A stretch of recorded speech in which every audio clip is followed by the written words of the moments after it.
Here I've got Vivo S1 Prime, and let me show you how to activate demo mode on the following device.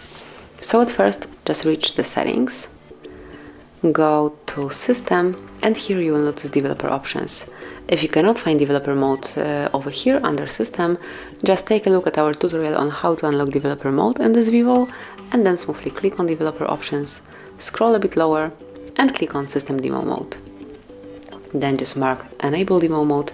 Now it is active, but if you would like to also have it shown, just click on Show Demo Mode, and that's it. As you can see now, it is on. Whenever you would like to switch demo mode off, just enter it again and unmark the switcher. So this is it, that would be all. Thank you for watching.